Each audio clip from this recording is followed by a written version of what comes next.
Hello student, आज हम पढ़ने वाले हैं solubility of gas in liquid. आज का लेक्चर स्टार्ट करते हैं बेटा बिना रुके। आपके बोर्ड पे लिखा हुआ है बेटा solubility of gases in liquid. ठीक है, हम इसको किसके अंदर स्टडी करने वाले हैं? लिक्विड के अंदर। ठीक है, इससे जो पहला लेक्चर था हमारा उसमें हमने solubility of solids in liquid को पूरा एक्सप्लेन किया था, है ना। तो बेटा इस टॉपिक को पढ़ने से पहले आप एक बार इससे फर्स्ट लेक्चर जरूर देखिए। ठीक है, सो कंटिन्यू करते हैं। Solubility of gas in liquid. Solubility of gas in liquid, solubility मैंने बताया था amount, maximum amount of solute dissolved amount of 100 gram of solvent over solution. ठीक है, यहाँ पे गैस इन लिक्विड की बात हो रही है तो हम यहाँ पे ये भी बोल सकते हैं maximum amount of solute in grams dissolved in per unit volume, उसी को हम solubility of gas in liquid कहेंगे। तो जो solubility of gas in liquid है, solubility of gas in liquid, ये भी बेटा कुछ फैक्टर्स पे डिपेंड करती है। That is first factor, nature of the gas and the solvent. Gas का नेचर ऐसा हो कि वो किसके अंदर, वाटर के अंदर सॉल्युबल हो जाए। जैसे मैं सॉल्वेंट, ज़्यादातर सॉल्वेंट हम वाटर ही लेंगे, ठीक है, क्योंकि most of the gas water के अंदर क्या हो जाती हैं, सॉल्युबल हो जाती हैं। ठीक है, कुछ गैसेस वाटर के अंदर स्मॉल एक्सटेंट तक सॉल्युबल है, ठीक है, और कुछ गैसेस वाटर के अंदर लार्ज एक्सटेंट तक सॉल्युबल है। ठीक है, तो हम यहाँ पे एज ए सॉल्वेंट किसको लेंगे, वाटर को लेंगे। ठीक है, तो first factor nature of the gas and the solvent.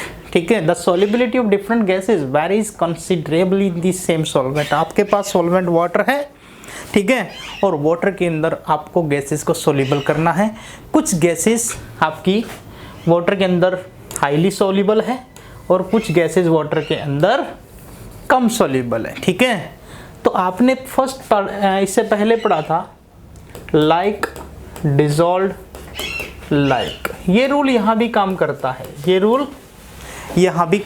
है, कि अगर कोई गैस पोलर है, ठीक है, अगर कोई गैस पोलर गैस है तो वो पोलर सॉल्वेंट लाइक वाटर के अंदर क्या हो जाएगी, सॉल्युबल हो जाएगी। अब पोलर गैस कौन सी होती है? पोलर गैस की अगर बात करें तो पोलर गैस आपके पास जैसे सल्फर डाइऑक्साइड हो गई, अमोनिया गैस हो गई, है ना, और HCl गैस हो गई। ये वाटर के अंदर क्या है, highly soluble.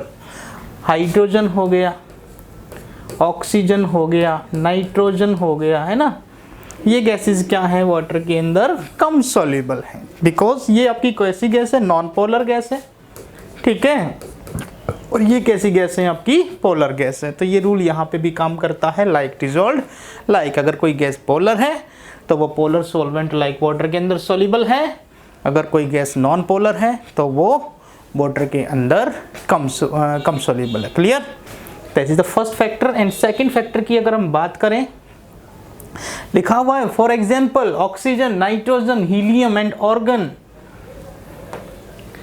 Are less soluble in water, whereas sulfur dioxide, hydrogen chloride, ammonia are more soluble in water because they chemically react with water.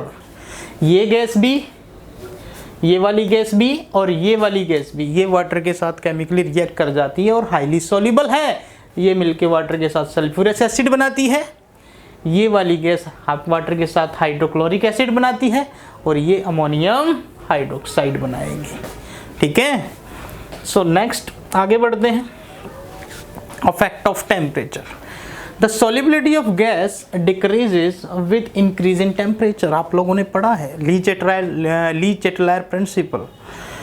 अगर किसी लिक्विड के अंदर गैस है, अगर आप उसको नीचे से हीट करते हो तो होता क्या है कि जो गैस के मॉलिक्यूल्स उनको काइनेटिक एनर्जी मिलती है, उनकी काइनेटिक एनर्जी बढ़ती है और वो सरफेस से बाहर निकलना स्टार्ट कर देते हैं। इसका मतलब गैसेस की सॉल्युबिलिटी हमेशा टेम्परेचर के बढ़ाने से क्या होती है, डिक्रीज कर जाती है।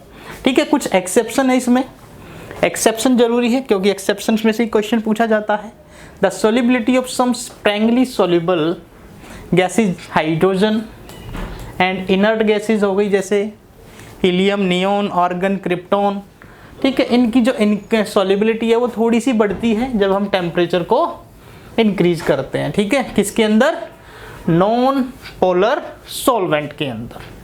Non polar solvent like hydrocarbon, alcohol and acetone, ये आपको याद रखना है। ठीक है, जैसे हाइड्रोजन हो गया है ना, इनर्ट गैसेस जैसे आपका हीलियम हो गया, नियोन हो गया, आर्गन हो गया, क्रिप्टॉन हो गया। ठीक है, तो इनकी थोड़ी सी सॉल्युबिलिटी में इंक्रीज आता है जब हम थोड़ा सा टेम्परेचर इंक्रीज करते हैं। तो एक्सेप्शन याद रखना है, एक्सेप्शन पूछ लिया जाता है। ठीक है, सो नेक्स्ट देखते हैं affect of pressure. Affect of pressure, अब कोई कंटेनर है, ठीक है, इस कंटेनर में आपके पास कोई लिक्विड है और इस लिक्विड में गैस के यहाँ इसके ऊपर गैस के मॉलिक्यूल्स हैं। अब वो गैस के मॉलिक्यूल्स यहाँ पे नाइट्रोजन भी हैं, ऑक्सीजन भी हैं और हाइड्रोजन भी हैं। ठीक है, ये 3 गैसेस हैं। आप यहाँ से ऊपर से प्रेशर लगा रहे हो, इसको दबाने की कोशिश कर रहे हो। नाइट्रोजन का अपना खुद का प्रेशर होता है जिसको हम पार्शियल प्रेशर बोलते हैं। ऑक्सीजन का अपना खुद का प्रेशर होता है जिसको हम पार्शियल प्रेशर ऑफ ऑक्सीजन बोलते हैं। हाइड्रोजन का अपना खुद का प्रेशर वो होता है जिसको हम पार्शियल प्रेशर ऑफ हाइड्रोजन बोलेंगे। मतलब इस यहाँ पे गैस के जो मॉलिक्यूल्स हैं नाइट्रोजन के भी हैं, ऑक्सीजन के भी है और हाइड्रोजन के भी हैं। ठीक है, अब मैं ऊपर से प्रेशर लगा रहा हूं। अब जिन मॉलिक्यूल्स का, मान लो नाइट्रोजन का पार्शियल प्रेशर ज़्यादा हुआ किसके ऊपर, लिक्विड के सरफेस के ऊपर, तो वो ज़्यादा सॉल्युबल हो जाएंगे, है ना। अगर ऑक्सीजन का पार्शियल प्रेशर ज़्यादा हुआ किसके ऊपर, लिक्विड के सरफेस के ऊपर, तो ये क्या करना स्टार्ट कर देंगे, अंदर एंटर करना स्टार्ट कर देंगे। मीन्स ये कंडीशन आ जाएगी, मतलब कि गैसेस क्या हो रही हैं, इस लिक्विड के अंदर सॉल्युबल हो रही हैं। ठीक है, बट जिसका पार्शियल प्रेशर ज़्यादा होगा उसकी सॉल्युबिलिटी भी क्या हो जाएगी, ज़्यादा होगी। तो फैक्टर क्या है कि इफेक्ट ऑफ प्रेशर, गैसेस की सॉल्युबिलिटी हमेशा प्रेशर के बढ़ाने से क्या करती है, इंक्रीज करती है। इसको हम स्टडी करेंगे हेनरीज लॉ के द्वारा। किसके द्वारा, हेनरीज लॉ के द्वारा। ठीक है, अब आते हैं हम हेनरीज लॉ पे। थोड़ा सा हेनरीज लॉ के बारे में पढ़ लेते हैं। हेनरीज लॉ क्या कहता है, हेनरीज लॉ सॉल्युबिलिटी की बात करता है। किसकी, सॉल्युबिलिटी की। हेनरी लॉ बोलता है अगर किसी कंटेनर के अंदर ये मान लो कोई कंटेनर, ये पिस्टन लगा हुआ है, इसमें लिक्विड है, ये लिक्विड है, ठीक है, ये इसमें लिक्विड है और यहाँ पे नाइट्रोजन भी है, ऑक्सीजन भी है और हाइड्रोजन भी है। ठीक है, 3 अलग अलग गैसेज हैं, 3 अलग अलग गैसेज के मॉलिक्यूल्स हैं ऐसे करके। ठीक है, ये 3 अलग अलग गैसेज हो गई। आपने ऊपर से प्रेशर बढ़ाया, आपने ऊपर से प्रेशर इंक्रीज किया। प्रेशर के इंक्रीज करने से होगा क्या कि जो गैस के मॉलिक्यूल्स हैं वो नीचे की तरफ मूव करेंगे और इस लिक्विड के सरफेस पर प्रेशर लगाएंगे। ठीक है, अब जिस गैस का पार्शियल प्रेशर ज़्यादा होगा, जिस गैस का पार्शियल प्रेशर ज़्यादा होगा किसके ऊपर, इस लिक्विड के सरफेस के ऊपर, तो वो गैस क्या हो जाएगी, इसके अंदर एंटर करके सॉल्युबल हो जाएगी। ठीक है, कि मान लो ऊपर से प्रेशर लगा रहे हैं, ऊपर से जब प्रेशर लगाते हैं तो नीचे बीच में क्या है, गैस के मॉलिक्यूल्स। वो गैस के मॉलिक्यूल्स कौन कौन से हैं, हाइड्रोजन के भी हो सकते हैं, नाइट्रोजन, तीनों इकट्ठे हैं। ठीक है, तो नाइट्रोजन के मॉलिक्यूल्स का अपना खुद का प्रेशर है जिसको हम पार्शियल प्रेशर नाइट्रोजन का कहेंगे। ठीक है, ऑक्सीजन का खुद का अपना प्रेशर है, हाइड्रोजन का अपना खुद का प्रेशर है। इस कमरे के अंदर ही देख लो, इस कमरे के अंदर एयर है, that is oxygen, nitrogen and carbon dioxide. Carbon dioxide का अपना खुद का प्रेशर होगा, कार्बन डाइऑक्साइड के जो मॉलिक्यूल्स हैं उनका अपना खुद का प्रेशर होगा, उसको क्या कहेंगे हम, partial pressure of carbon dioxide. ठीक है, क्लियर। तो यहाँ पे क्या है कि जिस भी मॉलिक्यूल्स का प्रेशर ज़्यादा होगा किसके ऊपर, लिक्विड के सरफेस के ऊपर, उसकी सॉल्युबिलिटी भी क्या हो जाएगी, ज़्यादा हो जाएगी। तो हेनरी ने क्या कहा कि जो सॉल्युबिलिटी है, क्या solubility. किसकी solubility? Solubility of gases in liquid. किसकी? gases in liquid की. वो डायरेक्टली प्रोपोर्शनल होगी किसके? Partial pressure of that gas. किसके? पार्शियल प्रेशर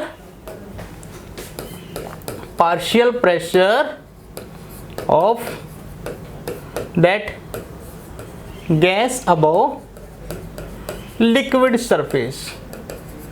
जिस गैस का पार्शियल प्रेशर लिक्विड के सरफेस के ऊपर ज़्यादा होगा, उस गैस की सॉल्युबिलिटी भी लिक्विड के अंदर ज़्यादा होगी. हाइड्रोजन, ऑक्सीजन, नाइट्रोजन, ये 3 गैसेज हैं, आपने लिक्विड में डालनी है. अगर नाइट्रोजन का पार्शियल प्रेशर लिक्विड के सरफेस के ऊपर ज़्यादा हुआ तो नाइट्रोजन की सॉल्युबिलिटी उस लिक्विड के अंदर ज़्यादा होगी. अगर हाइड्रोजन का पार्शियल प्रेशर ज़्यादा हुआ तो हाइड्रोजन की सॉल्युबिलिटी उस लिक्विड के अंदर ज़्यादा हो जाएगी. ठीक है. सो चलते हैं हेनरी लॉ के ऊपर ही. हेनरी लॉ भी यही बोलता था कि the solubility of gas and liquid is governed by Henry law. जो सॉल्युबिलिटी ऑफ गैस है लिक्विड के अंदर, ये किसके द्वारा दी गई थी? हेनरीज लॉ के द्वारा. ये क्या कह रहा था कि जो सॉल्युबिलिटी ऑफ गैस है लिक्विड के अंदर वो डायरेक्टली प्रोपोर्शनल है किसके ऊपर? Partial pressure of the gas. या ठीक है, partial pressure of the gas मैं क्यों कह रहा हूँ यहाँ पे?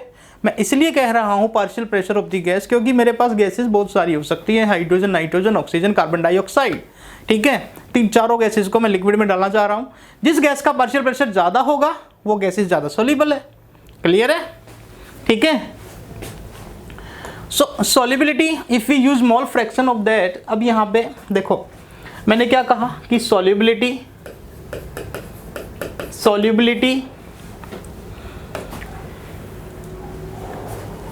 मैंने कहा था solubility of gas in liquid is directly proportional partial pressure of gas above liquid surface.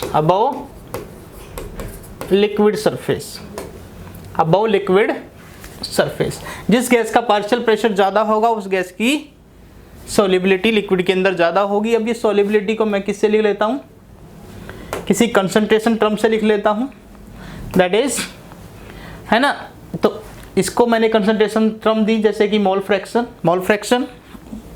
ये मोल फ्रैक्शन है x is directly proportional partial pressure. ठीक है, पार्शियल प्रेशर ऑफ गैस.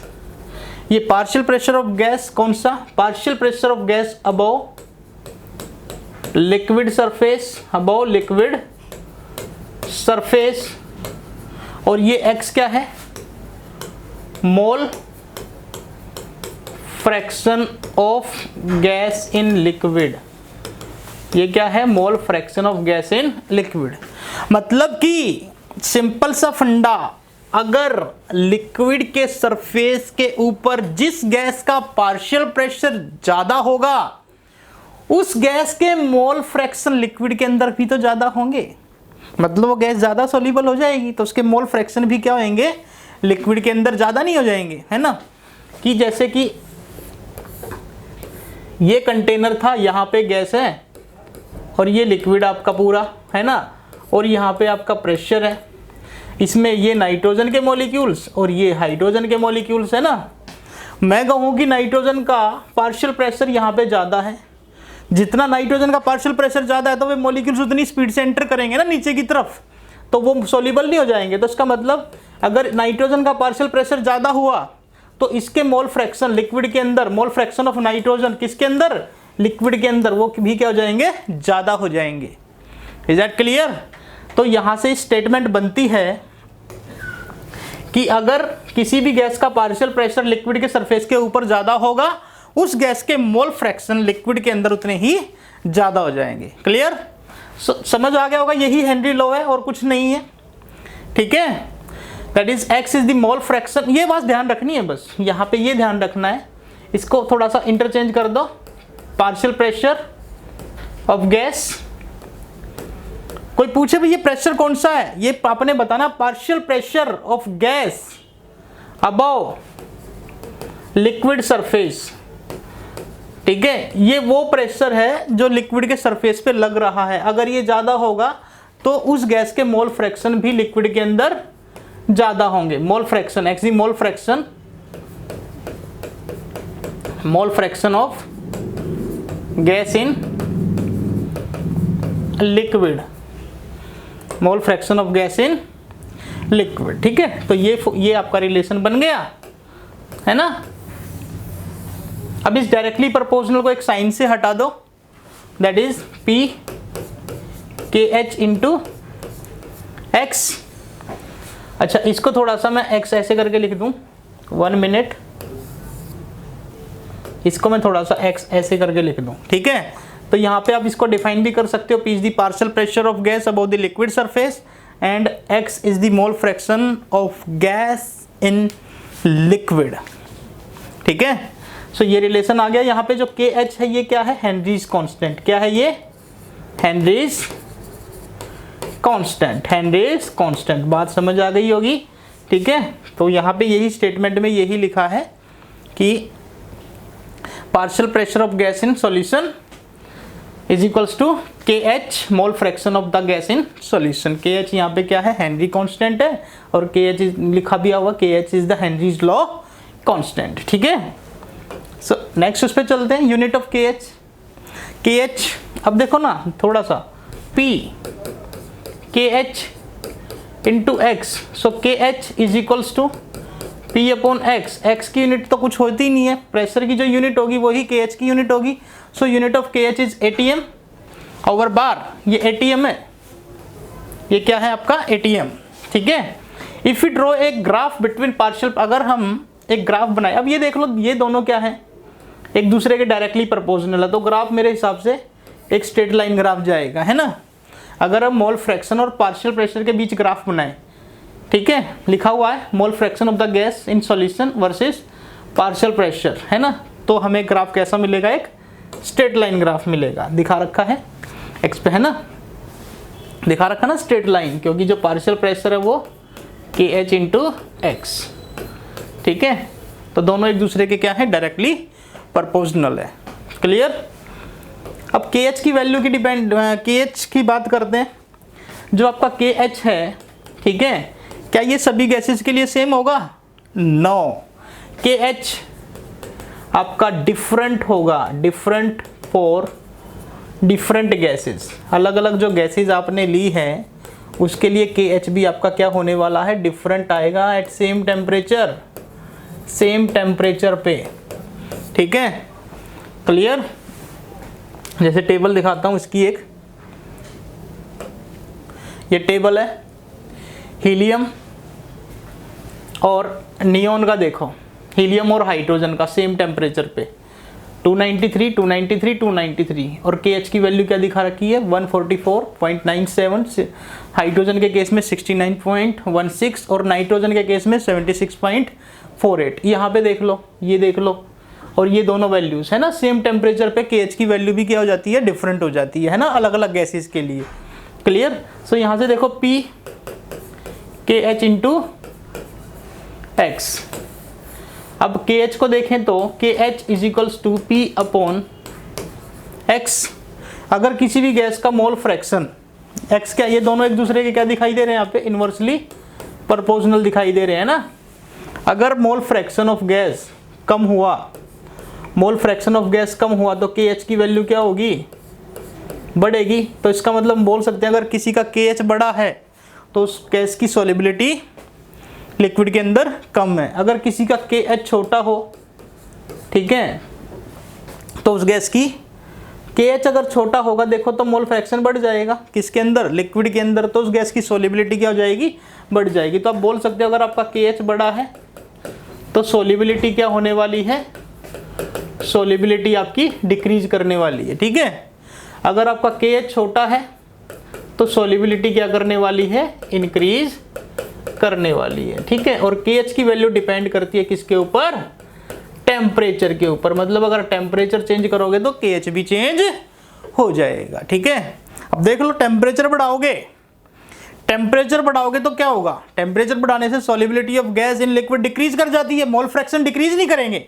अगर आप टेम्परेचर बढ़ाओगे, टेम्परेचर बढ़ाया आपने, तो जो मोल फ्रैक्शन है आपके वो डिक्रीज कर जाएंगे, वो बाहर निकल जाएंगे लिक्विड से। ठीक है, जब वो लिक्विड से बाहर निकलेंगे तो आपकी सॉल्युबिलिटी क्या हो जाएगी, डिक्रीज कर जाएगी। तो दिखता नहीं है सॉल्युबिलिटी, मोल फ्रैक्शन डिक्रीज करेगा तो KH बढ़ेगा। तो KH का वैल्यू डिपेंड करता है किसके ऊपर, टेम्परेचर के ऊपर। ठीक है, सो KH का फंडा समझ आ गया होगा। KH डिपेंड अपॉन टेम्परेचर, और टेम्परेचर बढ़ाने से KH में चेंज आएगा। अगर टेम्परेचर बढ़ाओगे तो KH का वैल्यू क्या करेगा, टेम्परेचर के बढ़ाने से, देखो फैक्ट, टेम्परेचर आपने बढ़ाया, मोल फ्रैक्शन डिक्रीज कर गया लिक्विड के अंदर। ठीक है, और मोल फ्रैक्शन जब डिक्रीज करेगा तो एक्सप्रेशन देखो, मोल फ्रैक्शन जब डिक्रीज करेगा तो KH का वैल्यू इंक्रीज करेगा। तो ध्यान रहे, जहां पे KH का वैल्यू ज्यादा दिख जाए, जहां पे KH का वैल्यू ज्यादा दिख जाए तो आप कहोगे इस गैस की सॉल्युबिलिटी लिक्विड के अंदर कम है। इज दैट क्लियर, यस या नो? तो इस टेबल के अंदर ये बताओ कौन सी गैस ज्यादा सॉल्युबल है, जिसका KH सबसे छोटा होगा। सबसे छोटा KH किसका है, सेम टेम्परेचर वाली बात करें, सेम टेम्परेचर 293, 293, 293, ये वाला, तो इस गैस की सॉल्युबिलिटी क्या हो जाएगी, लिक्विड के अंदर ज्यादा हो जाएगी। क्लियर? अब आगे देखते हैं, सारी चीजें क्लियर हो गई होंगी। यहाँ पे लिखा भी है, it can be seen from table that KH value for, यहाँ पे it is obvious from the figure that higher the value of KH at a given pressure the lower is the solubility of the gas. अभी तो बताया, जिसका KH बड़ा होगा उस gas की सॉल्युबिलिटी लिक्विड के अंदर कम होगी। It can be seen from the table that KH value for both nitrogen and oxygen increase with increase in temperature. Temperature बढ़ाओगे, देखो क्या लिखा है, it can be seen from the table that KH value for both nitrogen and oxygen, nitrogen और oxygen देखो यहाँ पे, ये 3, यहाँ पे टेम्परेचर आपका, यहाँ पे टेम्परेचर, इसका टेम्परेचर 303 था, इसका टेम्परेचर 393 था, बट ऑक्सीजन की सॉल्युबिलिटी यहाँ पे ज्यादा है क्योंकि इसका KH वैल्यू क्या है, डिक्रीज कर रहा है। ठीक है, बट इसका KH, इसका टेम्परेचर बढ़ाने से इसका KH क्या कर गया, डिक्रीज कर गया। Clear? So next, condition of Henry's law. अब कंडीशन जो हेनरीज लॉ की जो कंडीशन है वो according to Raoult's law ideal solution and non ideal solution से स्टडी करते हैं। ठीक है, बट फिर भी यहाँ पे बता देता हूँ, the pressure should not be very high.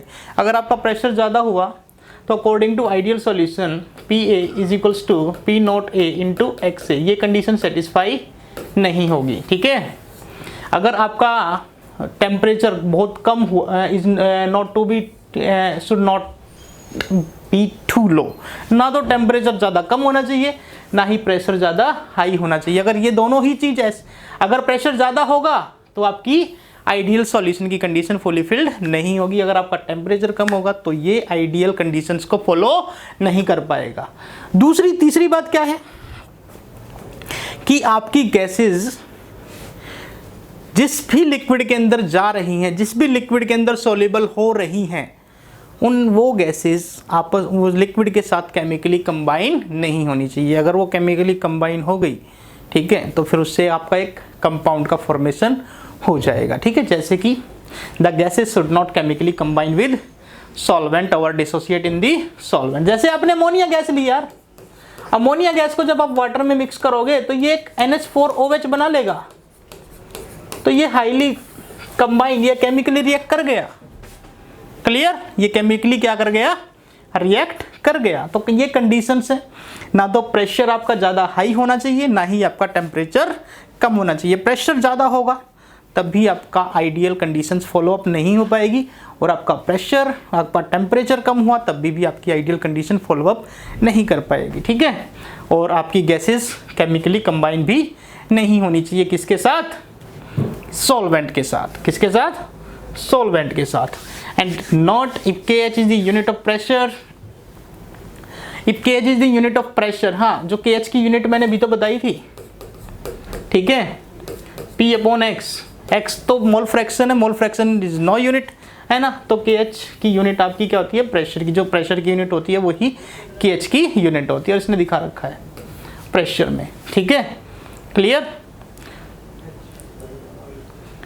Then concern, ये थोड़ा सा ये चेक कर लेना बेटा, ये थोड़ा सा मिस्टेक कर रखा उसने प्रिंटिंग में, ठीक है। बस यहाँ से ध्यान रखना, जो KH होगा आपका P/X, X यहाँ पे मोल फ्रैक्शन, और प्रेशर की जो यूनिट होगी मान लो 1 atm है तो वही यूनिट KH की होगी, और 1 बार, अगर आप प्रेशर को 1 बार रख रहे हो तो वो भी यूनिट आपकी किसकी होगी, KH की होगी, ठीक है। Application of Henry's law in the production of carbonated beverage. देखो आपकी जो सोडा वाटर बॉटल्स होती हैं, कोल्ड ड्रिंक्स होती हैं, ये सभी की सभी हाई प्रेशर पे सील होती हैं। कोल्ड ड्रिंक्स हैं, ठीक है, क्या करते हैं, उसमें कार्बन डाइऑक्साइड भरते हैं तो हाई प्रेशर से उसको बंद करके उसको सील कर देते हैं। आपने कभी देखा होगा जब हम ढक्कन को खोलते हैं तो उसमें से गैस बाहर निकलती है ना। तो वो सारा का सारा जो प्रोसेस होता है वो किसके थ्रू होता है, अकॉर्डिंग टू हेनरीज लॉ के अकॉर्डिंग। किसके अकॉर्डिंग, हेनरीज लॉ के according. According to Henry's law solubility of gas दिखा रखा है ना। अगर हम देखें तो increase with increase in pressure of the solution, that's why cold drink bottles are sealed under high pressure so that CO2 can be dissolve in.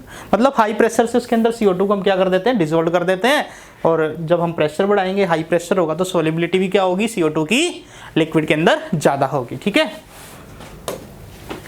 In deep sea diving, ये क्या deep sea diving, people who deep sea diving nitrogen and oxygen get dissolve in their blood. हाँ जी, जब गोताखोर जो होते हैं, जैसे ये आपका वाटर हो गया, ठीक है, जो गोताखोर होते हैं वो वाटर के नीचे जाते हैं। अब जब नीचे जाते हैं तो नीचे का प्रेशर क्या होता है, इस वाटर के कारण भी, इस कॉलम के कारण भी वाटर प्रेशर क्या हो जाता है, हाई प्रेशर हो जाता है। क्या हो जाता है, हाई प्रेशर। आपने सुना होगा ना, ROGH बोलते हैं जिसको, है ना।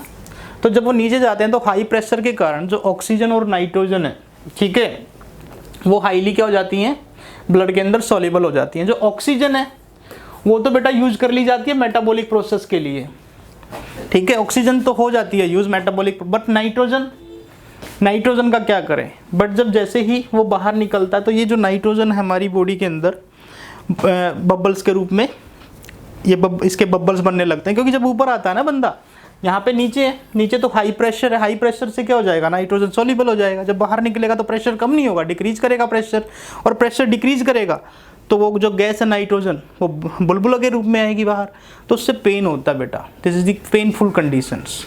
उस पेनफुल कंडीशन से बचने के लिए हम क्या करते हैं, उसके अंदर नाइट्रोजन के साथ साथ हम हीलियम गैस को भी फिलअप कर देते हैं, ठीक है, उस पेनफुल कंडीशन से बचने के लिए। क्लियर। सो दूसरी एप्लीकेशन तो ये हो गई। And third